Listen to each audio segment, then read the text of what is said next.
அஸ்ஸலாமுஅலைக்கும், welcome to my channel. இன்றைக்கி நம்ம சேனலில் பார்க்க போகிற ரெசிபி வெங்காய போண்டா எப்படி ஈஸியாக செய்யலான்னு பார்க்கலாம். இதுக்கு நான் 400 கிராம் பெரிய வெங்காயத்தை இந்த மாதிரி நீல வாக்கில் கட் பண்ணி கையால் நல்லா மசிச்சு விட்டுருக்கேன். இந்த மாதிரி உதிரி உதிரியாக வரணும் நமக்கு. இது கூடவே ஒரு பச்சை மிளகா, கொஞ்சம் கருவேப்பிலை, கொஞ்சம் மல்லிக்கீரை எல்லாத்தையும் கட் பண்ணி இது கூட ஆட் பண்ணிக்கோங்க. இது கூட தேவையான அளவு உப்பு, 1 டேபிள் ஸ்பூன் இஞ்சி பூண்டு போட்டு நல்லா மிக்ஸ் பண்ணிக்கிடலாம். இது கூடயே கொஞ்சம் சோம்பு ஆட் பண்ணிக்கிடலாம். கையால் நல்லா இந்த மாதிரி கசக்கி விட்டுக்கோங்க. கசக்கி விட்டிங்கன்னா கொஞ்சம் ஃப்ளேவர் நல்லா ஸ்ட்ராங்காக இருக்கும், நல்லா டேஸ்ட்டாகவும் இருக்கும். இது கூடவே காஷ்மீரி சில்லி மிளகாத்தூள் நம்ம காரத்துக்கு தேவையான அளவு. நான் ஃபுட் கலர் ஆட் பண்ணாமல் காஷ்மீரி மிளகாத்தூளே ஆட் பண்ணியிருக்கேன். நீங்கள் வேணும்னா நார்மல் கலருக்கு ஃபுட் கலர் வேணும்னா ஆட் பண்ணிக்கிடலாம். எல்லாமே போட்டதுக்கப்புறம் நல்லா கையால் இந்த மாதிரி மசிச்சு எடுத்துக்கோங்க.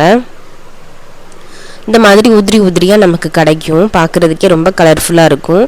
இது கூடவே 75 கிராம் மைதா மாவு, 75 கிராம் அரிசி மாவு எடுத்திருக்கேன். இது கரெக்டான குவான்டிட்டி.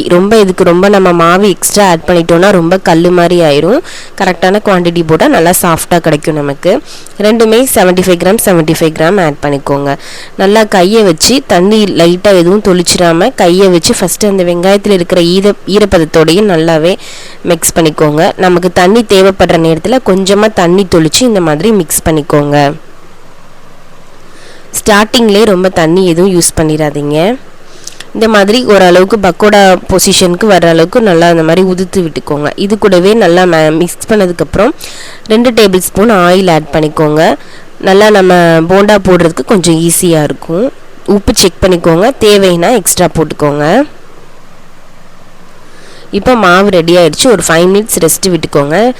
ரெஸ்ட்டு விட்டதுக்கப்புறம் நம்ம சைட்லேயே ஆயிலை ஹீட் பண்ணிக்கிடலாம். நல்லா இந்த மாதிரி ஃபுல் ஃப்ளேமில் வச்சு ஹீட் பண்ணிவிட்டு நார்மல் ஃப்ளேம் கொண்டு வந்துடுங்க. நெக்ஸ்ட்டு நம்ம மாவு எடுத்து வச்சுருக்கோம் இல்லையா, இதெல்லாம் குட்டி குட்டி போண்டாவாக ரொம்ப டைட்டாக அழுத்தி போட்டுறாதீங்க, ரொம்ப ஹார்டாயிரும்.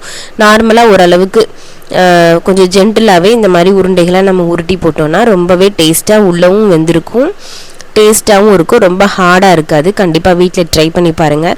ஈவினிங் ஸ்நாக்ஸ்க்கு ரொம்ப ஹெல்ப்பாக இருக்கும். நமக்கு பிள்ளைங்க ஸ்கூல் விட்டு வந்ததுக்கப்புறம் கொடுக்குறதுக்கு ரொம்ப ஹெல்ப்பாக இருக்கும். காரம்லாம் கம்மியாக போட்டு செஞ்சோம்னா ரொம்ப விரும்பி சாப்பிடுவாங்க. கண்டிப்பாக வீட்டில் ட்ரை பண்ணி பாருங்கள். வெளியில் கிறிஸ்பியாகவும் உள்ள சாஃப்டாகவும் ரொம்பவே டேஸ்ட்டாக இருக்கும். நம்ம சேனலில் யாராவது புதுசாக பார்க்குறீங்கன்னா கண்டிப்பாக சப்ஸ்கிரைப் பண்ணிக்கோங்க. ஆனியன் போண்டா ரெடி ஆயிடுச்சு. கண்டிப்பாக வீட்டில் ட்ரை பண்ணி பார்த்துட்டு டேஸ்ட் எப்படி இருந்துச்சுன்னு கமெண்ட்டில் என் கூட ஷேர் பண்ணுங்கள். நெக்ஸ்ட் வீடியோவில் பார்க்கலாம்.